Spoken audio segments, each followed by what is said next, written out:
In the heart of a desolate swamp, more than 10 meters from the path, lay a severed head, a grim discovery that sent shockwaves through the nation. The body, so ravaged by decomposition as to be nearly unrecognizable, revealed a truth far more horrifying. Gabriela had been brutally abused, beaten to death, all lured by a deceptive job offer as a nanny from a stranger. The entire country reeled in outrage, and soon other victims emerged from the shadows. A serial predator had roamed free for months, evading justice. Who was he? How had he slipped through the cracks for so long? Gabriela Andrea Romero Cabarcas was born in Colombia in August 1999, the first child of Harold Romero and Luz Divina Cabarcas. 2 years later, her younger brother Gianfranco completed their tight-knit family. She grew up in her father's home, alongside her brother and a paternal aunt, while her mother, though living separately, remained a constant presence, speaking with her children daily and attending to their every need. Gabriela shared much of her childhood with her maternal grandmother, a pivotal figure who left an indelible mark before moving to Peru in 2010 to live with another of her children, leaving behind a void filled with cherished memories. From a young age, Gabriela brimmed with creativity, her passion for drawing allowing her to shape ideas and emotions onto paper. As a teenager, she began designing posters for friends and schoolmates, earning her first modest earnings and revealing her initiative and drive. After graduating from school, she enrolled in a business management program at SINA in 2017 at the age of 18, fueled by dreams of independence. Eager to contribute to her family, she sought work not only to support them, but to buy her own things and stand on her own. Though her parents urged her to focus on her studies, she persisted, babysitting, helping with household chores, and creating those now familiar posters. Her resolve deepened when her mother lost her job as a pharmacy assistant. On November 24, 2017, Gabriela left home at 8:20 a.m. as usual, ostensibly for classes but without her books, an omen of change. She never returned that evening, and as hours turned to worry, her father, Harold, reached out to Luz Divina only to learn she had no word from their daughter. Messages from her mother at 11:30 a.m. and her boyfriend at 9:20 a.m. went unanswered. Gabriela's phone was already off, her last signal at 8:24 a.m. Alarm grew when a classmate revealed they had planned a group study session that day, yet Gabriela never arrived or notified anyone, a stark departure from her responsible nature. The family filed a formal missing person report on November 29th, 5 days later, taking matters into their own hands by canvassing neighborhoods, distributing flyers and flooding social media with pleas for information. Their efforts yielded little until November 30th, when security footage captured her walking near a bus stop at 8:30 a.m. in her uniform, a faint clue that offered no real breakthrough. As days blurred into anguish, classmates organized marches demanding answers while the family appeared on radio and television, desperate to keep the case alive. Then a startling lead emerged. Gianfranco noticed Gabriela's Facebook session open on their father's phone, revealing unsettling messages from an older man offering her a nanny position. They had been in contact for months, though she responded curtly, rejecting his requests for photos.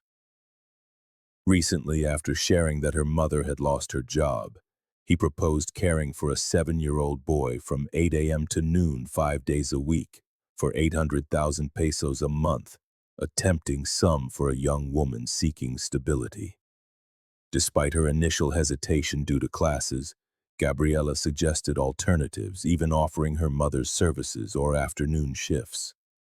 The man insisted on her and arranged an interview in a nearby area between Soledad and Malambo, where she lived. Unfamiliar with the location, she agreed to meet him at a shopping center where he promised to guide her. That was her last known activity online. The man was identified as Levitt Aldemar Rua Rodriguez, 30 years old and no stranger to the law. A former Colombian National Police officer from 2008 to 2010. He had been convicted in 2010 of rape and sexual assault against a woman named Marilyn in the department of Cesar, serving only 7 years of a 12-year sentence due to good behavior credits. When questioned, Levitt admitted meeting Gabriela at the mall but claimed she left alone. A search of his home turned up nothing conclusive, leaving investigators stalled and him free. Hope dimmed until December 13th when a 17-year-old Venezuelan girl known only as Martina reported a terrifying ordeal.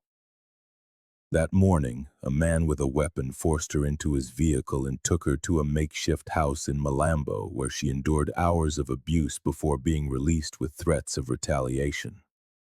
Her description of the assailant, including distinctive tattoos, matched Levitt. The next day, recognizing his photo at the police station, she confirmed his identity, leading to his arrest on December 14th at the same mall. Intensive searches followed, uncovering Gabriela's body in a swampy area on December 15th.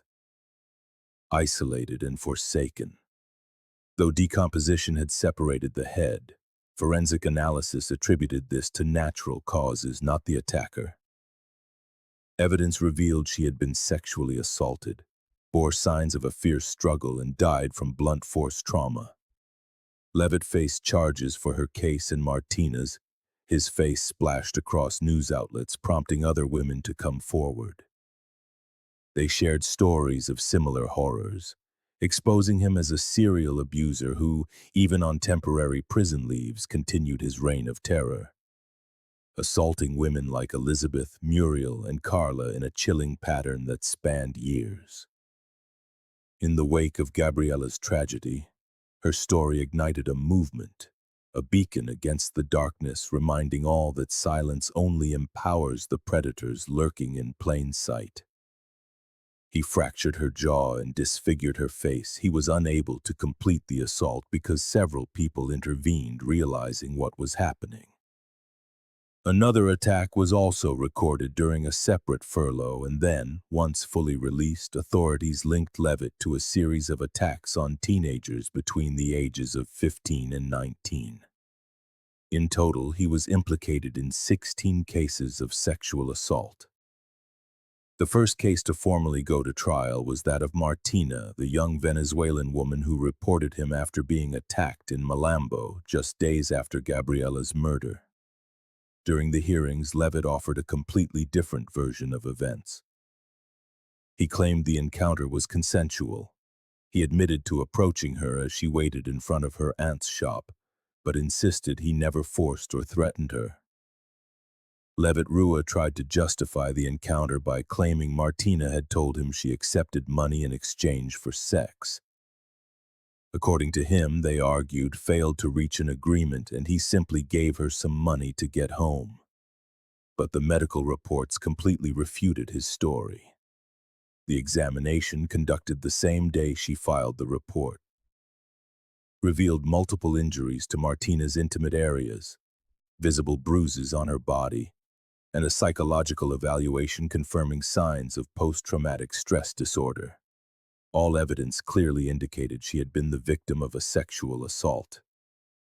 Levitt's version was not credible. In March 2019, the trial concluded. He was found guilty of violent sexual assault, kidnapping, and theft, as he had also stolen Martina's cell phone. Because she was a minor, the sentence was more severe, 37 years in prison. Upon hearing the sentence, Levitt reacted violently, assaulting a journalist present in the courtroom. Then the journey toward the trial for Gabriela Romero's case began.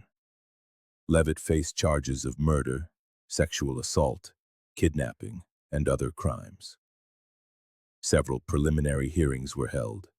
In one of them, Gabriela's mother, Luz Divina, asked Levitt to look her in the eyes. He refused. The process moved slowly. His defense team filed appeals, claiming they lacked the necessary information to represent him adequately, which led to repeated postponements. With the arrival of the public health emergency, everything ground to an even greater halt. Many are convinced that Levitt is using every legal tool at his disposal to delay the process and avoid facing the true consequences of his actions. It wasn't until September 2022 that the formal trial resumed in Barranquilla, under the direction of Judge Jorge Luis Torregrosa Monsalve. At that stage, the prosecution presented forensic evidence and crime scene images that clarified how Levitt had allegedly deceived and ended Gabriela's life. During the proceedings, some witnesses expressed fear, having received threats, while Gabriela's mother never stopped raising her voice to demand justice. To this day, Levitt continues to serve his sentence in a maximum security prison in Valledupar, and Gabriela's case still lacks a final verdict, leaving her family in a painful wait, clinging to the hope that justice will finally be served. Gabriela Romero's case represents not only a brutal crime that shocked all of Colombia, but also an open wound in the country's judicial and penitentiary system. Levitt Rua, with a clear history of sexual violence, should never have been free.